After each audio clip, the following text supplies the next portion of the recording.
Hey, welcome in. Well, body positivity is part of the culture now. And it's an ironic term because there's nothing really very positive about it. But it has become a part of the culture. And it is one of just a series of lies that we're told by media. We have to lie about a lot of stuff, like we have to pretend we don't know what a woman or a man is. We have to pretend there's a bad guy from Germany hiding around every corner. And we have to pretend that obesity is healthy. In fact, you might even say it's positive. I would say that's positively insane, but whatever. Where did these kind of ideas come from? Why do people think this? I don't know, maybe it's stuff like Scientific American from 2019. Fat is not the problem. Fat stigma is. Health experts, in quotes of course, are sending incorrect and destructive messages about the relationship between weight and wellness. So, the quote-unquote health experts, like actual health experts, like, doctors. I thought we were supposed to follow the science. But this is Scientific American. They're publishing this. It's just lying to people to make yourself feel better. I don't think it's a kindness to lie to people about consequential things like their health. But anyway, let's see this story. Mary Lambert tells of triggering experience while trying to get an MRI as a fat patient. I don't know who this Mary woman is. I've never heard of her. Apparently she's a singer. But she was triggered trying to get MRI. Can somebody explain to me why it's important that nobody ever get triggered? Like about reality? But anyway, let's see what's going on here. Mary Lambert recently took to social media after suffering a triggering experience while trying to get an MRI as a fat patient. Now, you're allowed to say fat. I don't know if everybody's aware of this, but fat has been reclaimed. Here's from The Guardian, 2019. Sophie Hagen, fat is a neutral word. I want us to reclaim it. You know what? I'm just going to let this picture go by without comment. Feel free to add your contribution in the comment section of this video. In her first book, the Danish comedian is calling for fat liberation. What does that even mean? I mean, what, in Denmark, are they rounding up the fat people and making them toil underground in the subterranean donut mines? I don't know. I don't think so. And let's see, she talks about, oh, here we go. Of course, anti-capitalism, because of course she's a Marxist. Of course the fat liberation warrior is a Marxist.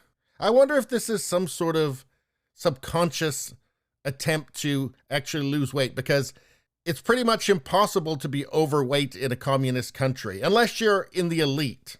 But if you're just a regular person in a communist country, you're not gaining any weight.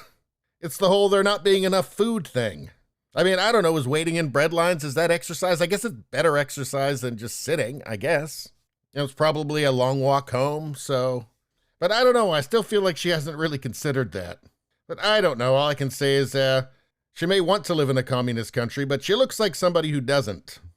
So let's see, what happened to her? Mary injured her knee on December 26th in a skiing accident. A skiing accident?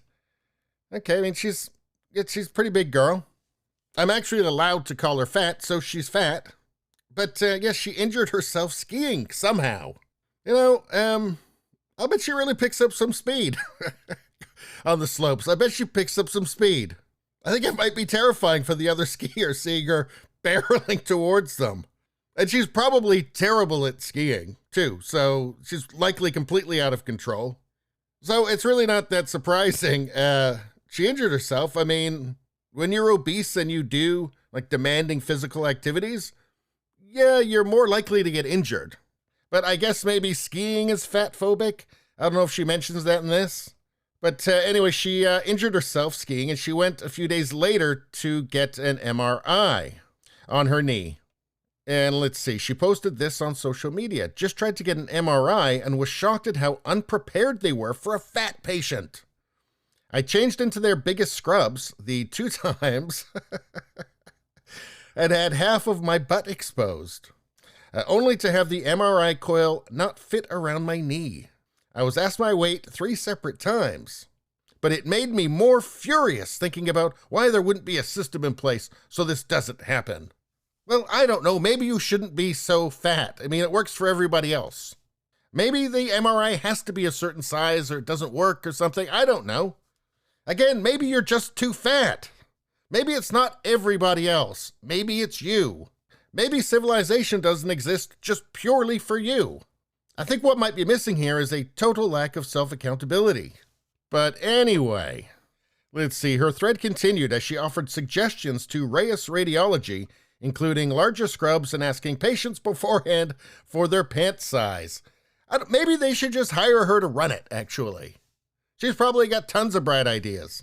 I mean, I bet they didn't even offer her free popcorn when she went in. Quote, I was crying so hard in the dressing area that I had a panic attack. And it's an experience that fat people are often used to feel shame about. Well, you know what? That's sad. I'm sorry you were upset and you were crying and that you had a panic attack. But that doesn't make you right. People being triggered doesn't make them right. It just makes them neurotic, or narcissistic, or self-obsessed, or delusional. People wonder why fat folks don't seek medical treatment for themselves, and it's experiences like this that reinforce the idea that there is something wrong or abnormal with our bodies. Fat people have existed since forever. Okay, now here's the actual truth that apparently nobody's willing to say. There is something wrong with being morbidly obese. There is something abnormal about that. Let's see, the pants basically showed most of my crack, and they're not just on, and so I can feel the tears starting to hit my eyes. Okay, well, I thought you said there was nothing wrong with your size. I thought you're against fat phobia. It sounds like you're fat phobic. Nobody likes to be in clothes that are tight and uncomfortable. It's a triggering experience, just being in that position of constriction. Okay, let's just change the world for you then. Okay, let's just tear everything down and build it. Probably a Marxist. I'm going to just go ahead and guess. So we might as well just burn down, get rid of MRIs, actually. You know what? MRIs are discriminatory. Just get rid of them altogether.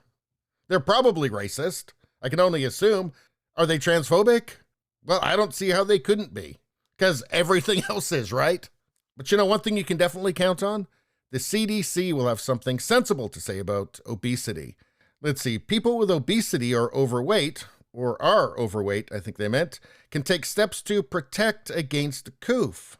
Okay, well, we know that obesity is the biggest comorbidity, right? So what do they say?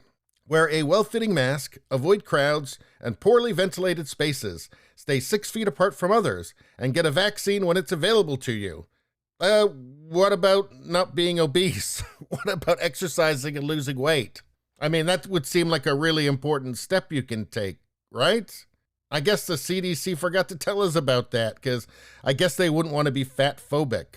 But you know what's not fat phobic? Getting a jab every 6 months. So that's perfect. Anyway, that's all I got to say about that. Please subscribe, like, and share. That really helps me out. If you just like to listen, there's the podcast Radio Baloney. It's on pretty much every platform. If you look for it, you will find it. Thank you very much. I'll see you next time.